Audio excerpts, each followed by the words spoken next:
You are live. Hello, everyone.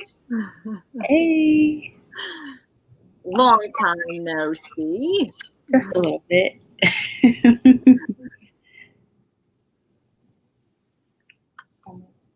I'm going to leave you hanging for like 2 seconds. Okay.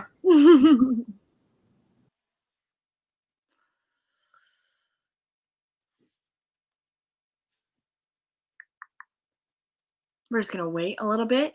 Everyone, if you are joining, we're going to wait a little bit before we get started with our programming for today.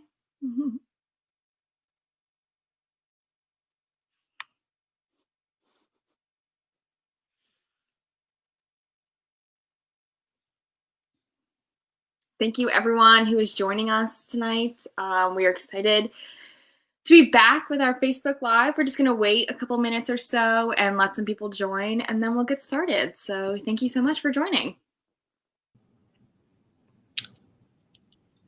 And she's back. Yeah. Dialogue with Dap, here we come. Did you miss it? We missed it a little bit. Yeah. All right. So as I'm sure Veronica's already done, welcome again to Dialogue with Dap. We'll get started in just a few more minutes, maybe actually a couple more minutes, as we start off a conversation talking about finances and its relation into domestic violence that we often see. So as services are shifting, we are shifting how we do services, and you all are a big part of that. So please share, tag, like, so that people can see and also get a part of this discussion, join in so that we can make this as engaging as possible. And then we will be out of your way as soon as possible. All right, so we have like a few more people. Yeah. Share, like, tag someone who you may know may be able to get some information and knowledge about domestic violence and finances. And we're going to get started. Awesome. All right, I see you. Perfect. All right, so good evening, everyone. Welcome to another installment of Dialogue with Dap. My name is Nicole Powell. I serve as a community education manager for the Domestic Abuse Project of Delaware County. And I'm Veronica Lynch, and I am the Outreach Awareness Specialist for the Domestic Abuse Project of Delaware County. And I work right with Nicole. Yes, so welcome to this dynamic duo of community education and outreach. We are coming tonight to discuss the financial power and control dynamics in domestic violence relationships, because we offer, one of the services our agency offers is a financial empowerment workshop. And due to the pandemic, as you all know, and we greatly appreciate the support, where we have transitioned a lot of our services to social media and other virtual streams. And so we are in charge of facilitating our first module of our financial empowerment workshop that has been awarded to us via the Allstate Foundation. And so we will be discussing and asking for you all to discuss with us what it looks like to have monies involved in domestic violence. And so we're going to first go over some reflective questions in terms of how do we relate to finances, how have we been taught to discuss, think, and handle about our finances, and then we will go into an activity as we always do. Of course, we'll do a little game, and then we will bid you all a good night. So please, again, join, like, share, and we will go on to having a great conversation around financial empowerment and domestic violence. Veronica, take it away. Yes. So as Nicole mentioned, we like to start our conversation with some reflective questions. And please know, share whatever comes to your mind. There's no right or wrong answer to these questions. And we also understand that talking about finances and talking about money is not always an easy conversation. So please know that we won't judge you for anything. We're all here to learn, and any and all answers that you can provide are greatly appreciated and really help keep the conversation as lively and engaging as possible. So our first question is, where did you first learn about managing money? Where did those conversations take place? That question is, where did you learn about managing money? Did we learn from our parents? Is that something we learned in school? From partners? Where did we learn about managing money?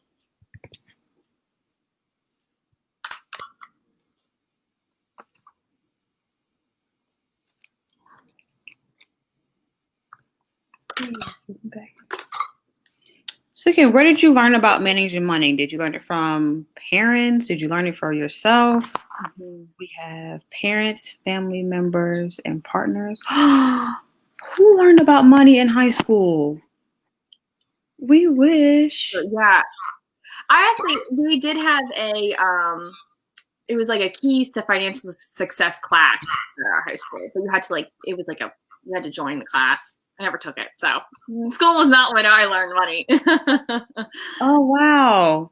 Again, where did you learn about managing money? We have parents, family members, partners, learned in high school. I know that's a big conversation that's something that high school should teach, because I guess everything else seems meaningless in the real world.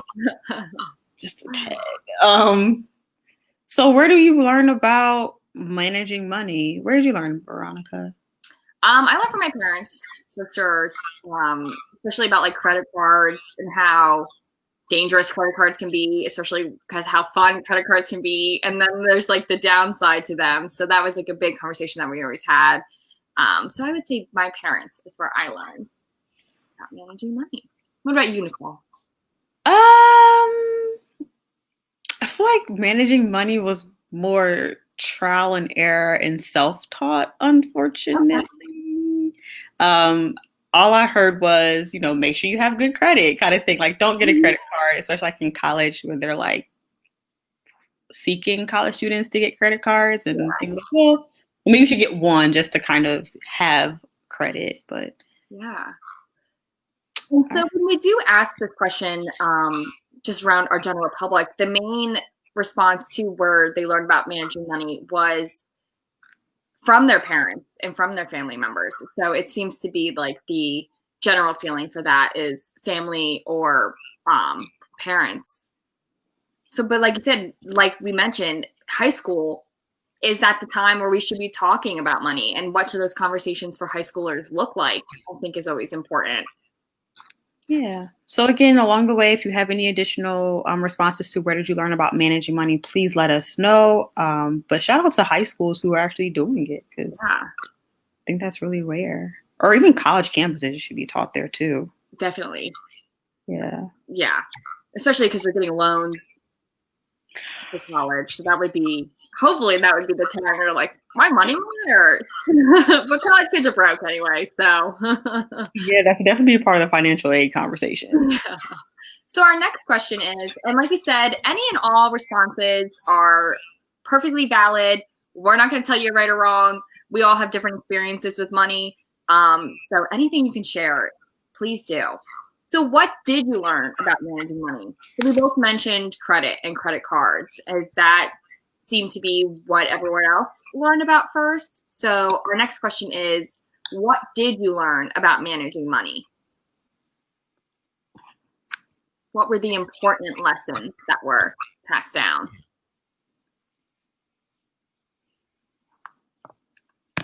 And they can be like invert or overtly like messaging around managing money, such as hiding money or not really talking about money. Yeah. Okay. So what did we learn about managing money? We have never spending more than you have. Oh, that's a great lesson to learn. Definitely. Yeah, I really think that's where credit cards play such a big role. I agree. Thinking it feels good in the moment, but And we were talking about this before. I'll be the first person to admit that I love to spend money. Okay. I love buying things. So that's what I learned. I learned don't spend all your money on your credit card, and make sure that any money you do spend, you can immediately pay off each month. So we also have, someone said save, right? Because they learn to save money, which is always a good message. And then we have not talking specifics about income with people outside of the household. Okay. Mm-hmm. Yeah, that's a big one. Like keeping it secretive. Mm-hmm. I will say that's where I differ in my life. My friends and I are like, how much do you make? And then we like lay out, we're like, what are your bills? We talk about like, we're not like shy with that stuff. So I always think it's like the messages that are taught about that are interesting. Yeah, I think as a culture, we kind of have to shift that thinking because I think it could help to have the conversation to help other people manage money better to say, okay, this is how I spend my money versus, oh, can I learn from you on how do you save? Yeah.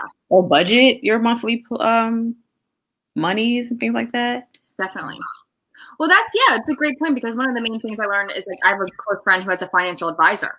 I never even thought about that until like recently. And she's like, giving me all the tips she learned. I'm like, wow, never would have crossed my mind. So it's like, I think those conversations can definitely be helpful to learn like especially when you're looking for jobs too, understanding like what money you are worth and what you should be asking for and getting comfortable having those conversations so that when you do have it with a partner, you feel at ease. Right.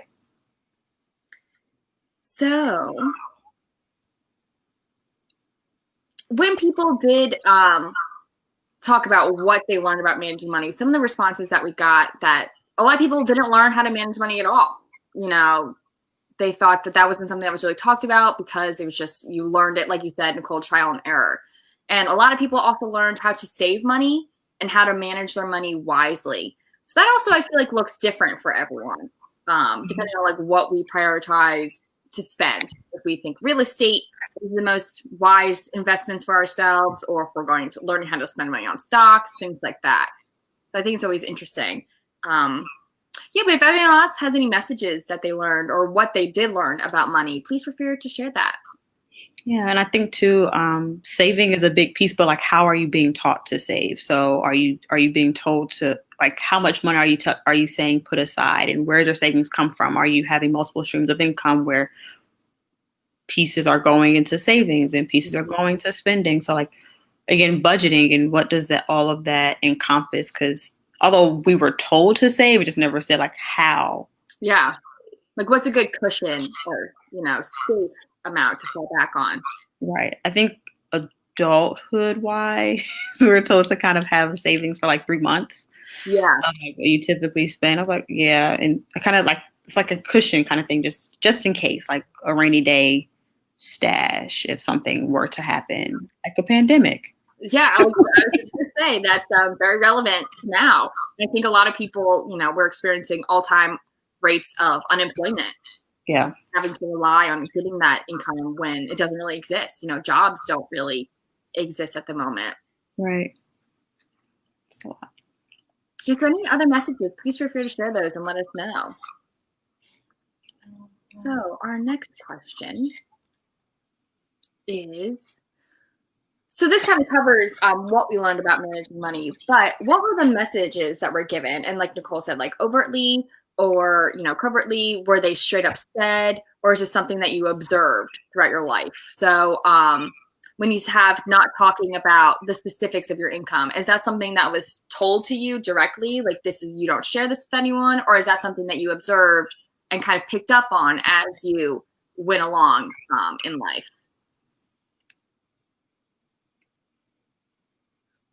What were some of those messages?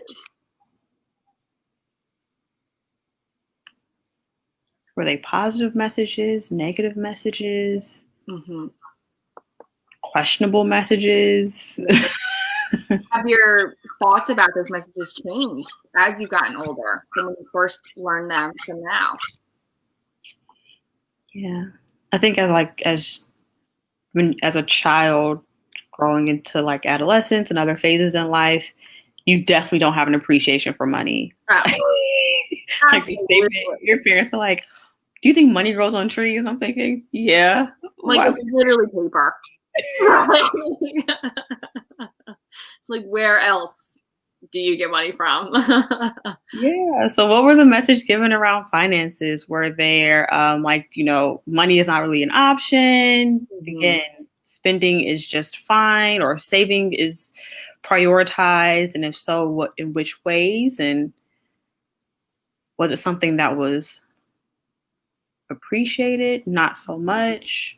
Were a specific person in control of finances? Yeah. I think like as a society, we tend to put a lot of attention on male figures Yes. being in charge of finances. I think that's a piece of it.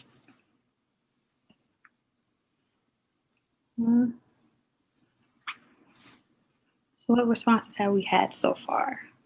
So as it was mentioned before, we had a lot of people saying money is a private matter. You don't share how much money you make or how much money you have in the bank, all of that. You kind of keep that to yourself. Which I think could be like, a form of like safety planning, just in case you don't trust the people, that are around. You don't want people taking advantage of you. And then we also have you make money to spend money. Which, yes, that is, I will say that's a message that I have learned and I'm trying to unlearn as we grow. But yeah, like something that, we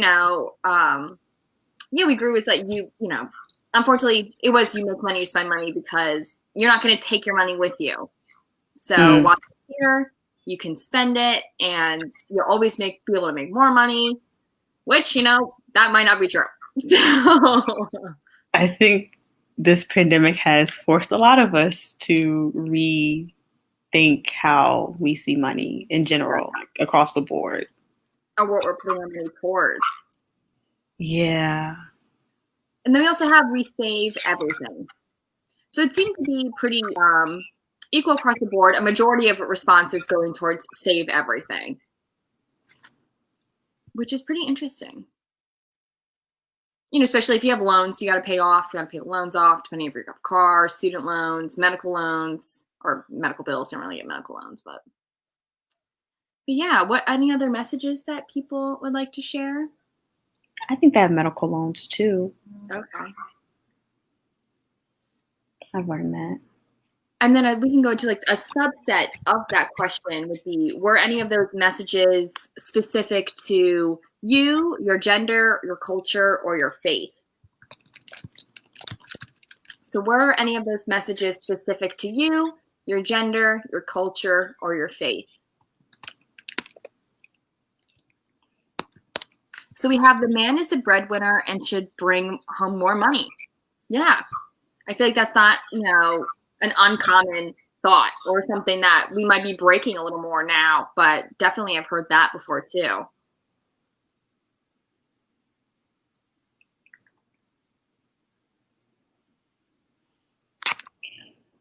So I have a confession. So guilty pleasure, like relationship shows and things like that.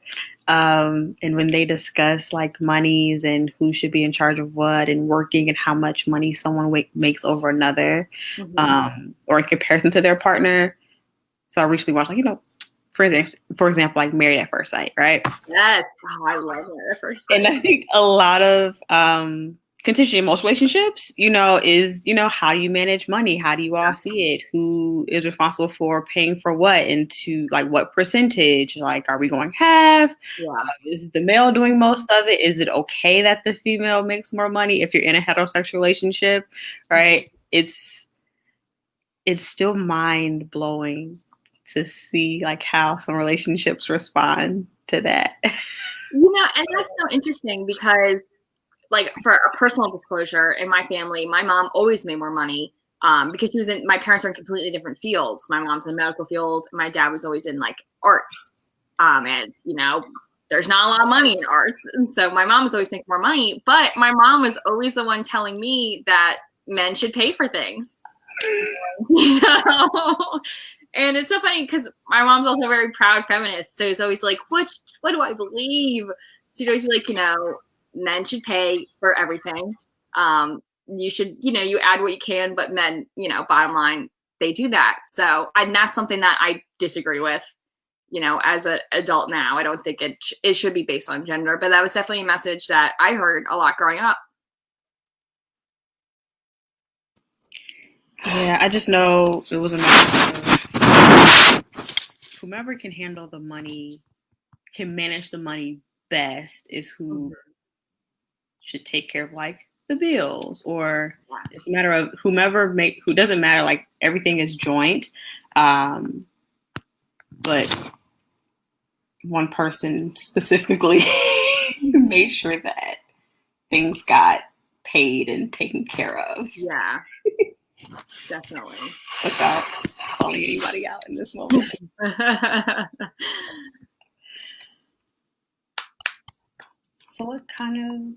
So yeah, the man is the breadwinner and should bring home more money as a very common trend that is unfortunately, for better or for worse, what we often have. So what were the most responses for that one? So were any of those messages specific to you, your gender, your culture, or faith? 93% of people said no, which I was actually very surprised with, because my life, yes. Yeah, and too, like if for some people, I know religion plays a big part of it. Like, for instance, if you're a Christian, people believe that you tithe or pay a tenth of your income, and so part of that is no longer yours. That's something you give to the church, and so 10% of your paycheck, like say you get paid $1,000, payday is coming, and you get paid $1,000, $100 of that goes to your church, and so that's a piece of how your finances are handled. Definitely. Definitely. Yeah, people, I didn't know about that. Yeah. So how have those messages impacted you today? What are have they stuck with you? What has been the general feeling? How have those messages impacted you today?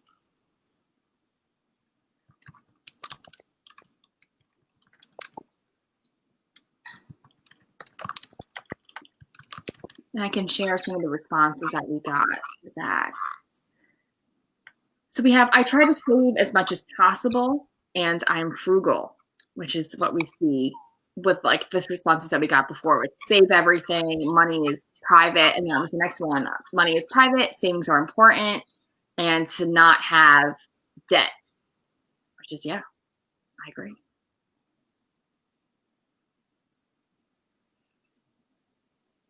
So this is a good one that I think is maybe like really so what we were saying before. So I learned that the man or husband was responsible for finances, which impacted my knowledge of my own financial situation when I entered into a relationship. Yes, I think that's something that, actually is pretty common if we don't have these like sit down and talk about money and how we feel about it, especially with our partner, because that might not be the same page that our partner's on.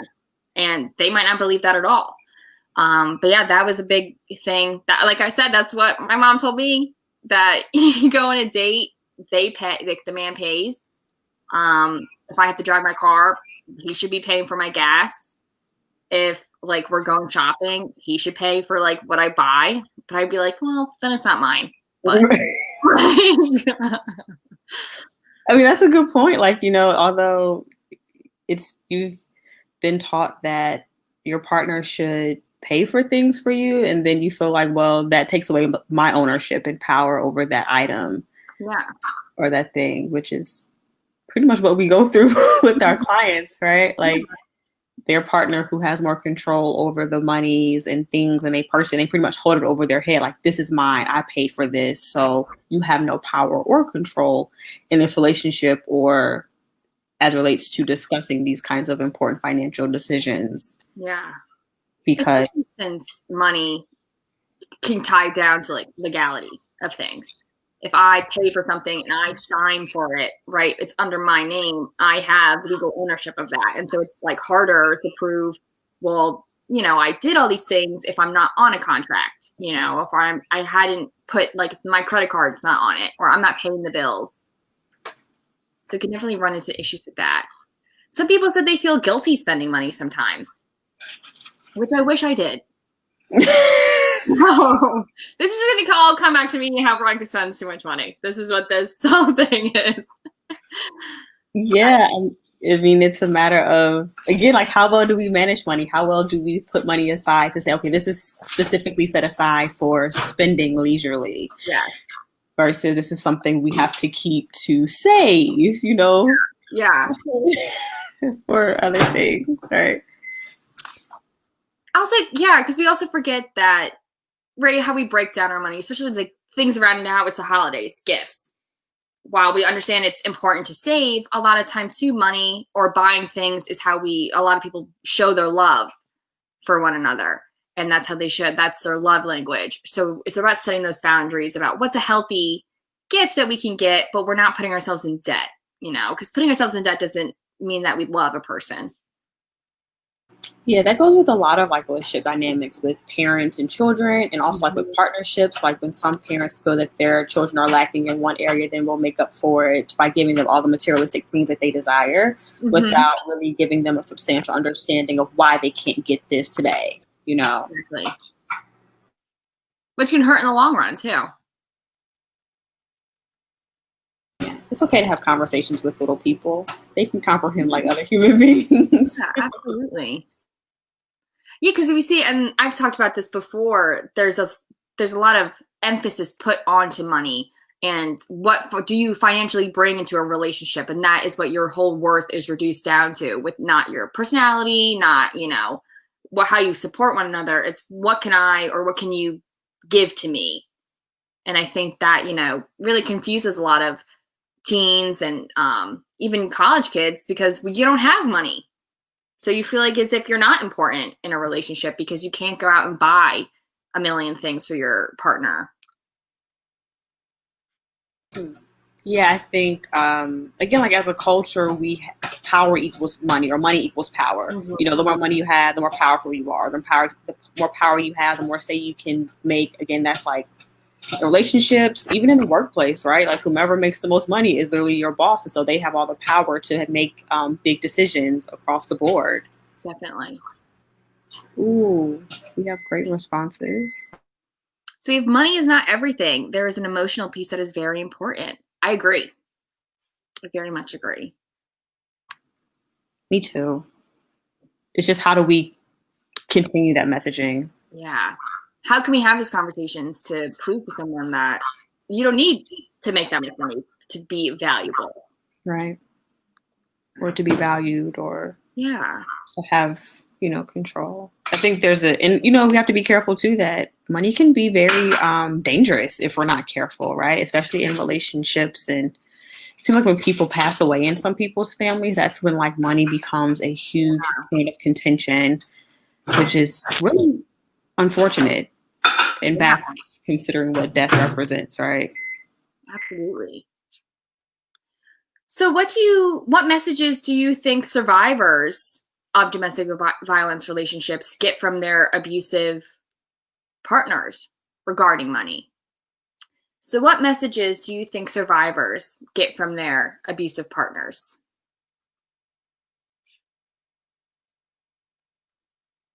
Regarding finances.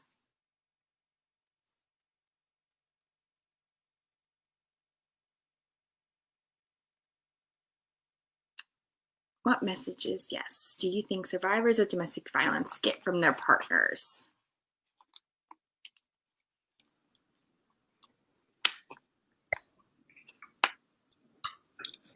I guess based off of what was said before, learning from your partner about finances, if that's like the person that's teaching you, there's a lot of area for manipulation. Definitely. So there's a lot of risks to take in terms of having that person be the person to teach you how to handle things and control you with it, essentially. Yeah, how do you set healthy boundaries regarding money when that is the person teaching you, right? If they're not teaching you those boundaries and what it looks like, what it feels like when you say no to spending money on a certain thing, that can be really hard. Or when you both don't know how to spend money or manage money, and that you can both dig yourselves into a couple holes. Yeah. And again, causing that tension in the relationship and unfortunately may lead to arguments and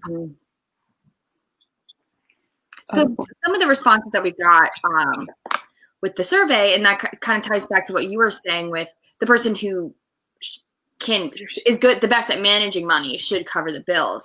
And then a lot of messages that people think survivors get is that they aren't able to handle money, or that they aren't smart enough to handle that money, or that the abusive partner or the controlling partner should be the one who's in charge of all the finances as well. That money should only be controlled by one person. Yeah. So we have a comment saying that money is held over their head. Yeah. Definitely. Yeah, for sure. And oh, wow. Yeah, it's important to be able to set boundaries in our life to show that, we are more than just our money and the gifts that it buys. We have a lot more to offer. Mm-hmm. I have another comment too. Says, I'm going through this as a senior, giving to grandchildren. I give what I can. Mm-hmm. And I think a big piece of domestic violence that a lot of people may not be aware of, rather, is that financial abuse is actually about 90% of what goes into domestic violence. And that's in relationships with significant others. Again, parents holding it over children's heads and vice versa, mm-hmm. especially as with elders. When they are trying to live off of a certain amount of money, and you want to give, but also there are children and grandchildren, adults, grandchildren and children who may take advantage of the monies or limited resources that are provided to their elder relatives. And so you have to be careful with what that looks like and who you give control over what, to ensure that it's for everyone's benefit, but especially yours. Definitely. So one of the responses too for the survey was that they had to be told to ask for money, either for themselves or to buy something. And I think that goes into a lot of the messages of one person controlling the money, one person not being smart enough to handle the money, all of that. And yeah, I think that's a common thing, because that can go for a lot. If we have children with this person in the relationship, being asked if we can, not having that money when we need to go, could be a big hindrance if we leave or not. Yeah. Like we said before, with adult children with their parents, if the adult child is now a caregiver with their parent later on in life, and they control the finances, and they can, if they spend it all, now there's no money to help take care of that parent anymore. That can put that parent in a very precarious situation.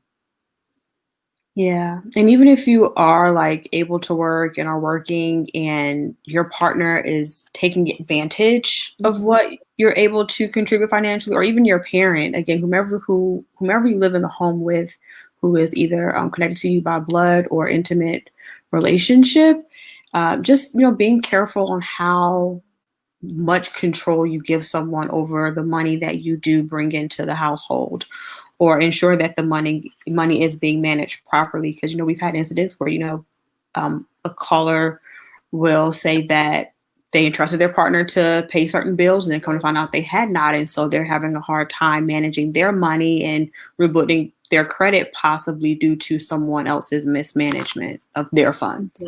Mm-hmm.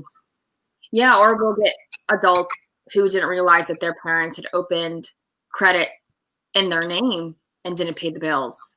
So by the time that they are on their own, and they thought that they had a good amount of credit set, and that's why the credit was open, but it turns out that it was being used against them. Yeah.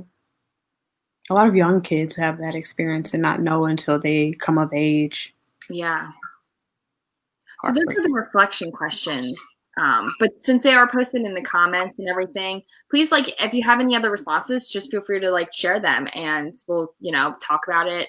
If they're still there, if you just scroll up in the comments at all, you can see the rest of the reflection questions, and you can always add on to them. Cool.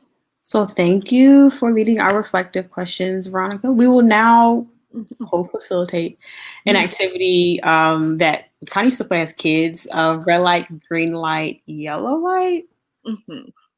But it should have go red, yellow, green. Red light, yellow light, green light. I love it. That's how I see it.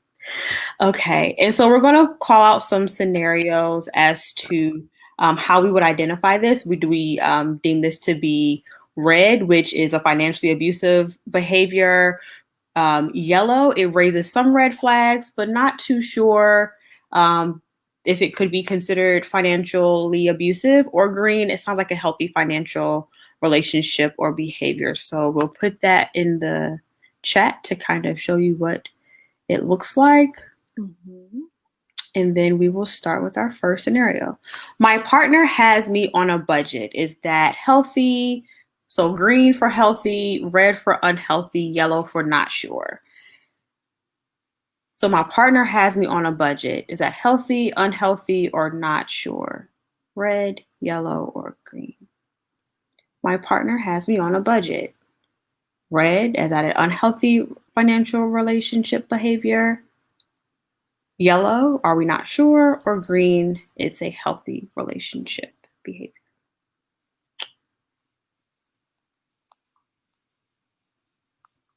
My partner has me on a budget. Is that red, unhealthy, yellow, not sure, or green, healthy? Green, that's a healthy. Okay. My partner has me on a budget. Red as in unhealthy, yellow not sure, or green as in healthy. What are your thoughts, Veronica? I could see it going both ways, honestly. I think it like, and we say this every single time, it does depend on the dynamics of your relationship. If you are both paying bills and your money is necessary in order to keep your house and like your lights on, then I think, but if a budget's helpful in order to keeping you on track and, you find it good, then I think that could be healthy. But I could also see it being unhealthy if your partner's putting you on a budget in order to keep you from spending the money in the way that you want. I think the intent really matters. So it sounds like you're more on a yellow. Yeah, I'm definitely yellow. I agree with you. It could really go both ways, Either, again, the discussion has been had where we as a collective are going to be on a budget to ensure everyone's financial security. Or are we on a budget for you to control how I spend, when I spend it, and what I spend it on? Mm-hmm. Or are we just like, I don't know, a overall power and control dynamic just working its way through? Yeah, and this is where communication, having conversations, is so important. Talk about what I bring to the table, what you can bring, all of that. I can read. The next one? Okay, awesome. So our next one, so comment below if you think this is unhealthy, which would be red, yellow, it's iffy, or green, healthy financial relationship. I tell my partner every time I spend money. So is that red, unhealthy, yellow, that's okay, or green, that's healthy? I tell my partner every time I spend money.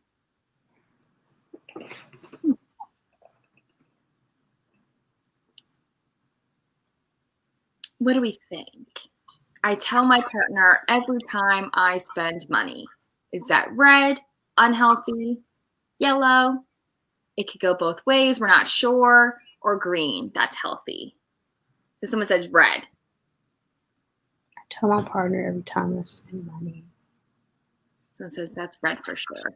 Unhealthy. Okay. I agree with that. Yeah? I do.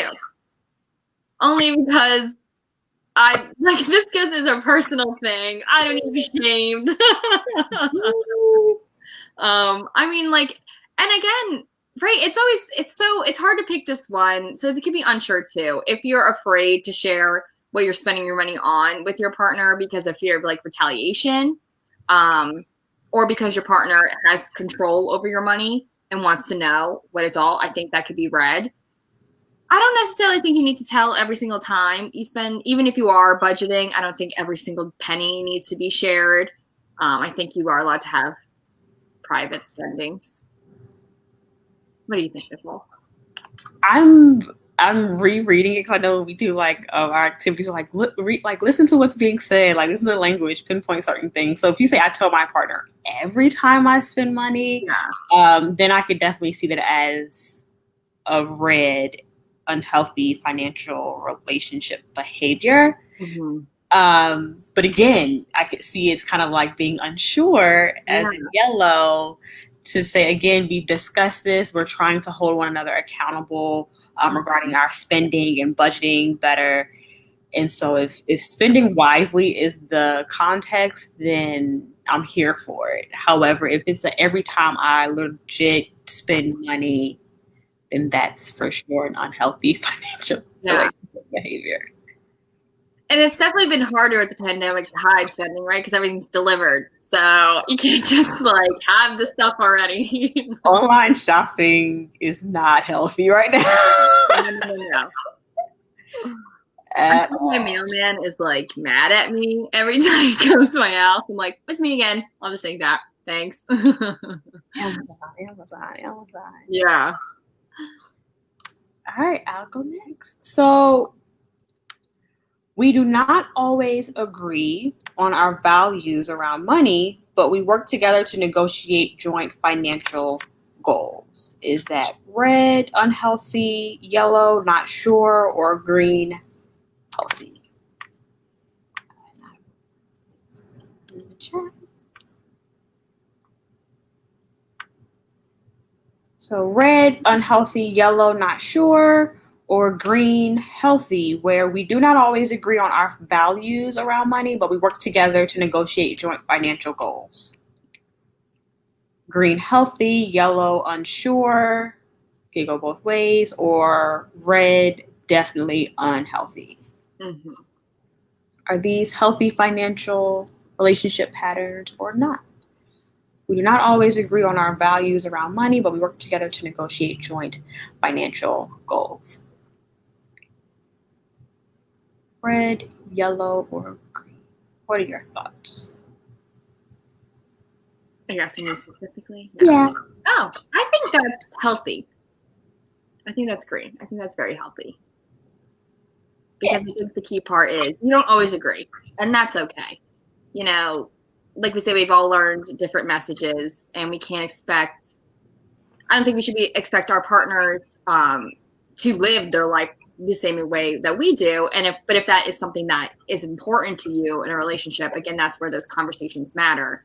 But that's what we said. But we work together to negotiate joint financial goals, right? Both partners are being heard. Both of their perspectives are being brought at the table. And sometimes compromises, Jeff, we don't go out to dinner 3 times a week if we want to. You really kind of cut down and prioritize what we should spend our money on. I agree with you. I have nothing to add to that. I mean, those conversations can definitely be hard. Oh, for sure. But it's always important. Especially with family.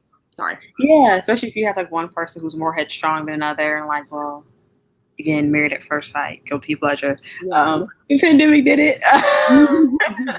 But yeah, there was a big rift between a couple because they couldn't agree on managing money. One person to do go to football games and travel and experience new things and new adventures, and others well, excuse me for having my bills paid, our mortgage paid up. They're well, we're not saying that that's a problem. It's just I also like to do this. Yeah. So how can we come together and do it together? Exactly. And come to joint financial goals. Yeah. And that even if we're living with a roommate, this doesn't have to just necessarily be a romantic relationship. This can even be with our family. We're all chipping in on bills. And understanding that, this all comes. These aren't necessarily just romantic partner scenarios. Yeah. Again, we definitely advertise or encourage adult, parents to have these conversations with their young children, adolescents, young adulthood, because it helps build these conversations. So this next scenario kind of goes into what we were saying before. So let us know if you think this is red, completely unhealthy, yellow, we're unsure, or green, this is a healthy financial relationship. My partner or family member wants to see all of my credit card statements to make sure that we are sticking to our budget. So what do we think? My partner or family member wants to see all of my credit card statements to make sure that we are sticking to our budget. Is that red, unhealthy, yellow, we're unsure, or green, that's healthy? My partner or family member wants to see all of my credit card statements to make sure that we are sticking to our budget.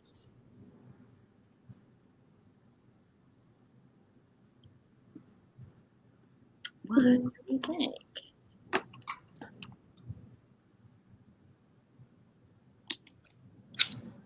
I'm gonna vote for green. Okay. Okay, so someone agrees with you. Yay! Thanks. Yeah. Yeah, I think I know personally. So forgive me for making you feel alone in your experience and shopping and spending money because you're not. Yeah.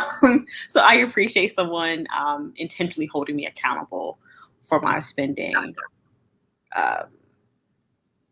Yeah, I have an accountability partner, and they're like, and unfortunately, I go to them for financial advice, and I also have just consulted with the financial advisor. Yay me! I'm excited. Yeah. But yeah, I think accountability is important, and you don't know what you don't know. Yeah. And so if someone's willing to help with that, and hopefully you have an open, honest conversation, it'll, be for everyone's benefit. Yeah. Absolutely. Right. I think, and you summed up perfectly. This is for your benefit. This is for learning and growing and seeing you as a person. Do I want to be held accountable? Oh no. Oh no. Can I deal with that? Haven't decided yet. I 100% see the positivity in that. Because you said you don't know what you don't know. And you don't know someone telling you, hey, you do realize you're paying like a monthly subscription that you don't use. We get rid of that. Or I noticed that you spent a lot of money on food. Why don't you spend a chunk of money and then cook for yourself? I definitely think it'd be good to have. Yeah. Gym memberships are a big thing, right? Like people spend monthly on memberships that they don't really use. Yeah, or if we're streaming, right? If we have Hulu and Netflix and Amazon, how much of those do we actually need to enjoy? Or like, can we split that with someone? So I heard the prices are going up on that too. Yeah. Capitalism. Pour down for anyone. Our world. Okay. So red is this unhealthy, yellow, not sure, or green, healthy. My partner or family member said that I am not allowed to get a job. Is this a red, unhealthy financial behavior, yellow, not sure, or green, this is healthy? My partner or family member said that I am not allowed to get a job. Red, unhealthy, yellow, not sure, or green, healthy. So it's a red. Mm-hmm. Thank you for your participation. Yes, thank you.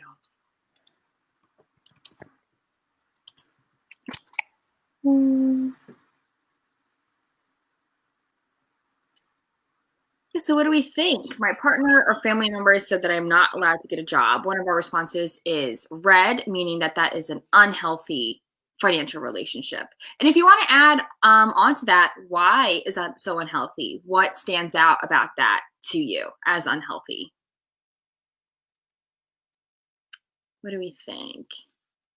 My partner or family member said that I am not allowed to get a job. I think that's healthy, unhealthy, or we are unsure. We do have a response saying that is unhealthy. What does everyone else think?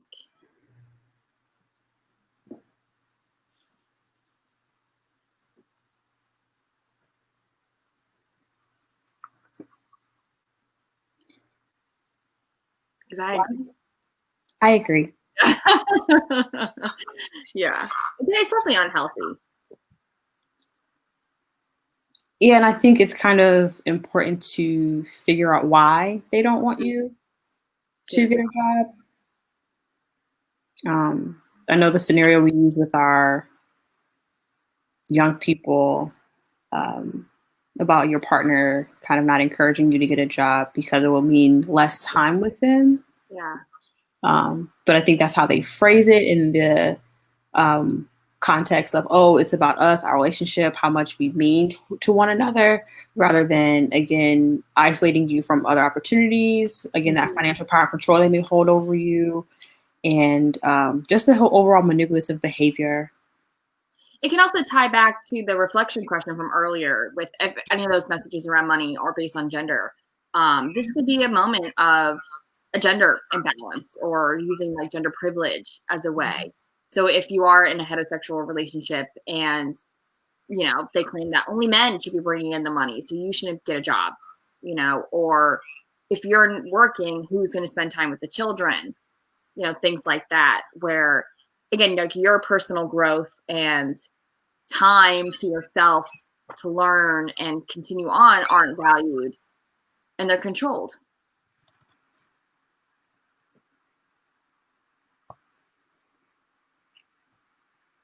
So our next one is the only time that I can use the family money without asking is if it is money that I earned on my own. So is that red, unhealthy, yellow, unsure, or green, healthy? The only time that I can use the family money without asking is if it is money that I earned on my own. Is this kind of like the what's yours is mine, what's mine is mine, and or no, what's yours is like ours. Mm-hmm. What's mine is mine? Is that what it is? Well, I guess it depends. So we have a response as red. I guess it depends. Who am I asking? You know, like if it's like family, as in my entire family, where like I'm going to my parents or something, or if it's, you know, like a partner. I mean, yeah, I think you should always, you know, be able to spend money that you earn on your own, definitely. And I think if it's joint money, I do think conversations around joint money should be had, because it is not just, I would just feel bad. Like just that to me would be like, oh, I'm just spending someone else's money. And that is just like a personal, like, that would be where I have that guilt. So I'd want to have a conversation about that before I spent it. But yeah, money that I spent on my own, cha-ching, like no questions asked. Like I work hard for this money that I can freely spend. Yeah. The only time that I can use a family money without asking is if it is money that I earned on my own. I think that's a fine. I would say that's green to me. It's green to you? Yeah, I think that's okay. Because I think the key words are like family money. Yeah. I don't know. Yeah. So you say green, we have a red, and I am unsure. I'm stumped. Sorry. I mean, it's a hard question. Again, I guess it takes into account context, right? Like, what does this mean for that relationship? But ultimately, like, what does it mean for our clients and survivors of domestic violence? You know, yeah. What does this look like? How does it make them feel? Having to ask, right? Again, a major power control, right? Always having to ask. But again, if we have money that you earned on your own, there is that independence to it where there are no one else is tied to it. Yeah. So if it does come down to push and shove, and there is like again that legal tie, you know that this is my money, and I can do what you want with it or what I want with it. Yeah. But again, like it's tough. Yeah. And we work from an empowerment model, right? So we definitely empower our clients and survivors alike to have their own. And what can that look like? How can you, again, have that power and control over your own finances where you don't have to rely on a family member or a partner? You don't have to ask Exactly. for anything. Definitely. Okay. And we are just about done. Okay, so next question, or statement rather, is my partner makes more money than me, but I still have an equal say in the financial decisions in our household. Is this a red, unhealthy behavior, yellow, not sure, or green, healthy financial behavior?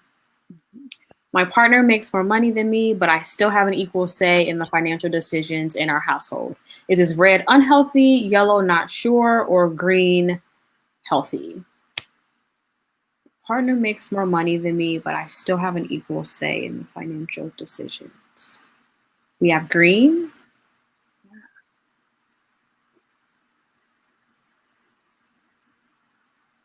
My partner makes more money than me, but I still have an equal say. What do you think, Veronica? I think that's green. I agree.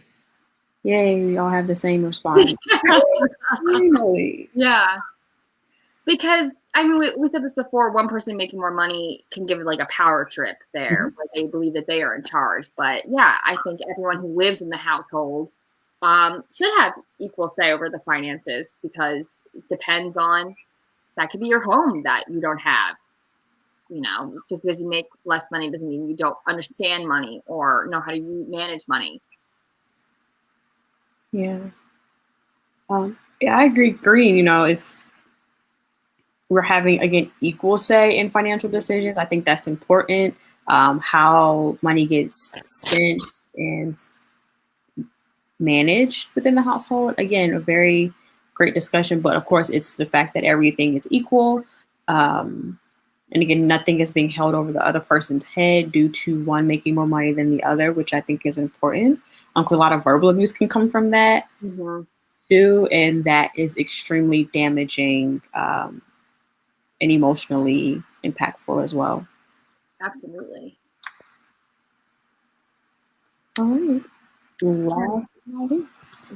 Our last scenario is, my partner or family member has offered for me to quit my job so that I can stay home with the kids and have more free time, since we are in a good financial position with only one person working.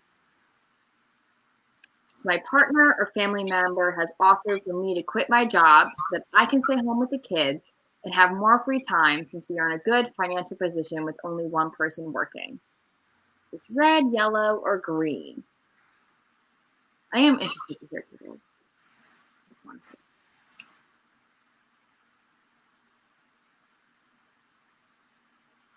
My partner or family member has offered for me to quit my job so that I can stay home with the kids and have more free time, since we are in a good financial position with only one person working. So our first response is green, that is a healthy financial relationship. I have to be honest in saying I can see this going left really fast in some sessions, because I feel like there's like this wall up. They're like, well, no. Yeah. My response would be like, what makes you think I want to spend more time with these kids? No. Especially during a pandemic where everyone's home. Yeah. I think I'm going to work from home. Please. No more. Power to parents doing homeschooling right now. Yeah. And teachers who are parents and teachers. Oh, absolutely. We bow down to you. But I think like a key word here in this scenario is offered, right? You can, if you want, if you're comfortable, like this is an option. And that goes back to what you're saying with the empowerment model and just giving people the chance to choose for themselves. What do they want to do? Because sometimes, for a lot of people, working isn't just about money. For some people, that it is a means to pay bills, but for some people it is for genuine enjoyment and for growth and, feeling like a valuable and productive member of society. So I could see it going both ways, but I think it comes down to like having those conversations and giving your partner or your family member a chance to choose for themselves. I agree. Offered is a big piece of it because I think it pinpoints again they have the option to work and to not work, and I think if they decide to do one or the other, they still have an opportunity to have a second opinion and say, you know what, I changed my mind. I do want to stay home, or I do want to go back to work. So Yeah. allowing yourself that flexibility and having that flexibility financially and emotionally within your relationship is major. So it's definitely a green, healthy financial behavior in a relationship. Yeah. So those are all the scenarios.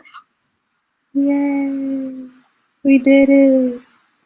So again, thank you for speaking with us. This is again our first conversation that we have in our financial empowerment workshops that we offer to our clients. And so we encourage individuals who would like to know more information about financial empowerment workshops or how to get these information scenarios and ways in which healthy and unhealthy financial behaviors look in significant other relationships or intimate partner relationships, in addition to family member relationships as well. Always give our hotline a call. We have a 24-hour hotline at 610-565. 4590. Come on, Jack. I want to give the office number. Yeah. Yes. And so if you ever have questions or need information on how to support a survivor who may be going through this, please feel free to give our hotline a call, and we will be happy to speak with you closely and connect you to our financial empowerment workshop that we host. And so moving forward, our financial empowerment workshops are accessible via our YouTube channel. Yes. So connect with the agency and you'll be able to get that information, those links. And there are other things that come along with financial empowerment workshops. And so please give us a call and connect with the agency if you'd like to know more information about that. Yes. Without further ado, thank you for joining us for Dialogue. Have a good night, guys.